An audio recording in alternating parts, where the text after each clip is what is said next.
Hey guys, I'm going to go over a few problems from this week's progress check. It's the Unit 6 multiple choice questions, Part B. First, I want to do a quick tutorial on how to numerically integrate in your calculator. So what I mean by that is your calculator can handle definite integrals. So I'm going to do one that we have worked with before, the integral from 0 to 1 of x squared dx. And so this was like the first one we ever did. We started with Riemann sums to estimate the area, right? And that's just the area under this curve between 0 and 1. And now we can do this. This one's pretty straightforward to do by hand. So we would use the power rule for antiderivatives. So I'm going to add 1 to the exponent and divide by that new exponent. And then to deal with the limits, we just use the fundamental theorem of calculus part 2, which is plug in the upper limit. So 1 cubed over 3 minus plug in the lower limit, 0 cubed over 3. And so what we end up with is 1/3. And that represents the area under this curve. So I said that your calculator can do numerical antiderivatives. It can find definite integrals for you. It doesn't really do calculus. What it does instead is, since a Riemann sum is such a repetitive procedural process, calculators are really good at that. So it can just do a Riemann sum, but it'll use something like 1,000,000 rectangles or a really large number of rectangles, so it'll get a really precise answer back. Okay? So we know the answer is 1/3. I'm going to show you how you could find that in your calculator. All right, pull up my calculator. So the function you'll use is in math. It's the 9th option. It's fn int, so function integrate. If you have a newer calculator, it'll just give you this pretty intuitive integral notation. So all you have to do is plug in your limits, plug in your function, fill in your differential, which is telling you what variable you're integrating with respect to, and then enter. As you can see, gives us the same exact answer that we got when we did it by hand. If you have an older model, so you don't get that nice integral notation, let me turn math print off. I'll show you the syntax. You're going to find the function in the same place. So fn int. So here's the syntax. You're going to enter the function first, so x squared, comma, the variable that you're integrating with respect to, so x, comma, lower limit, comma, upper limit. And there we go.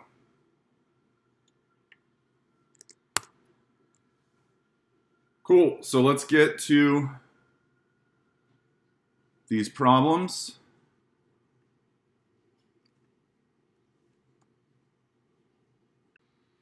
All right.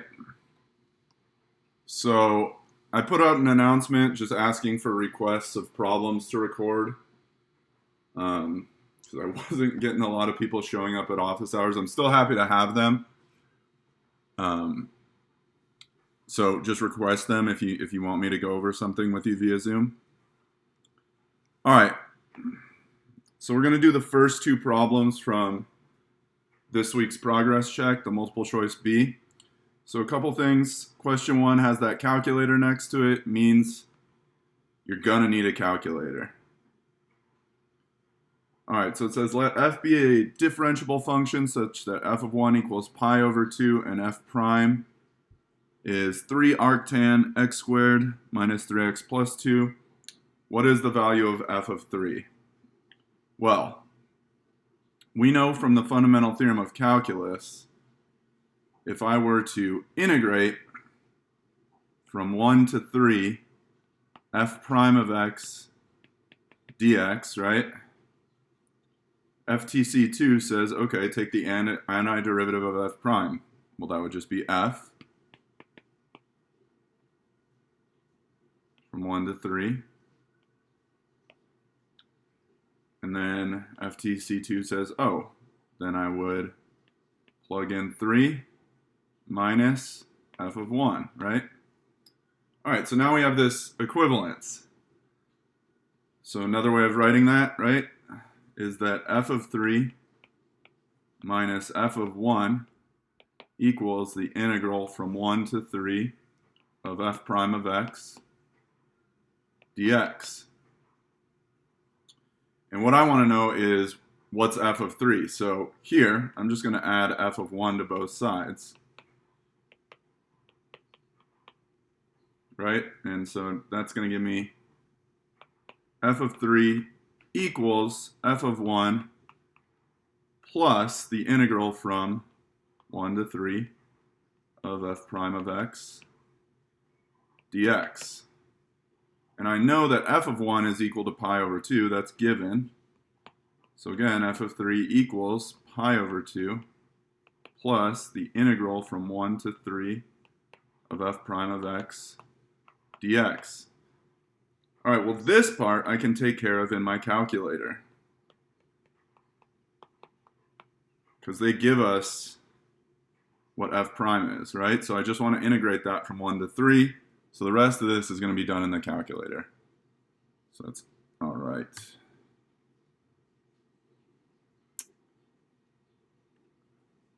I'm going to put that function in y1 just so, I don't know, it doesn't look so messy on the screen. So f prime was 3 arctan, which is inverse tan, x squared minus 3x plus 2. I'm going to go back out to the main screen. All right, so I'm going to start with my pi over 2. I'm going to do plus math, the ninth option, 1 to 3. And I put my function in y1, which a shortcut to get there is alpha trace dx. All right, 2.8988. So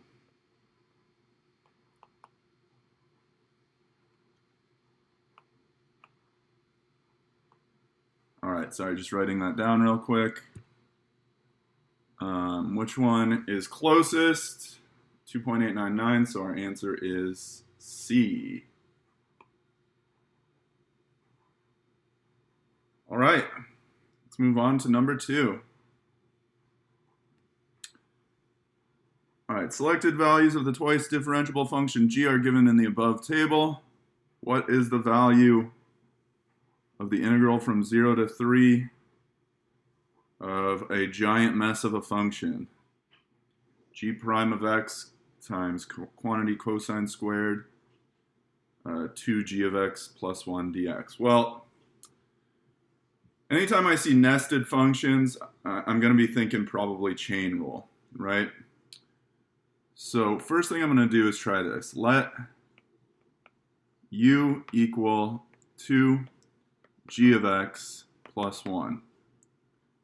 All right, then du dx, the derivative of that would be 2g prime of x, right? The 1 goes away because the derivative of 1 is 0. Well, I do have g prime. I don't have 2g prime, but I do have g prime dx left over. So let's isolate the du. 2g prime of x dx. And then let's move the 2 to the other side. So I'm going to divide out the 2. All right, so half du is equal to g prime of x dx. So I think we've taken care of everything, and now we're ready to rewrite our integral. So now our integral becomes the integral of, well, g prime of x dx gets replaced with 1/2 du. Okay, so I've taken care of that and that. So what I have left over is cosine of this, but this gets replaced with u. So instead it's cosine squared u. Now, let's see. One thing I can do is update my limits of integration, and I won't have to go back to terms of x, right? Since this is a definite integral. So my original lower limit was 0. All right, so we're going to say when x is 0, u is going to be 2 times g of 0, since x is 0, plus 1, right? And we're given a table with selected values of g of x. So g of 0 is 5. This becomes 2 times 5 plus 1, or 11. All right, so my new lower limit is 11. For my new upper limit, I'm going to think about, all right, when x is 3, what's u? U is 2 times g of 3 plus 1, which is 2 times g of 3 is,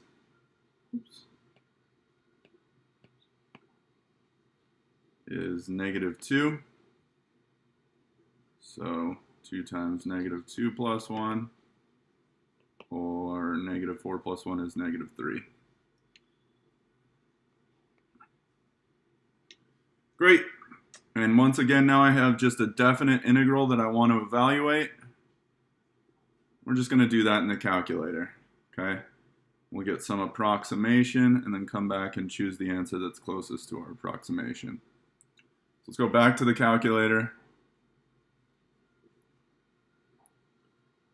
I'm going to change my function to cosine x quantity squared. All right, we're going to go back to math 9. Oh, you know what? Let's do this first. Let's do half. So we have that half coefficient out front. And then I'll do math 9.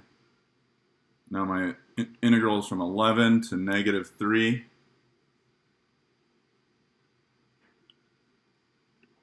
Again, I'll do now y1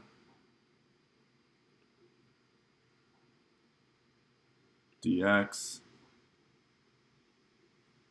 Enter, we get negative 3.464.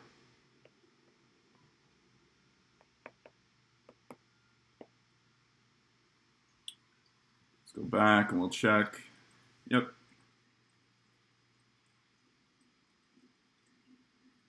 B.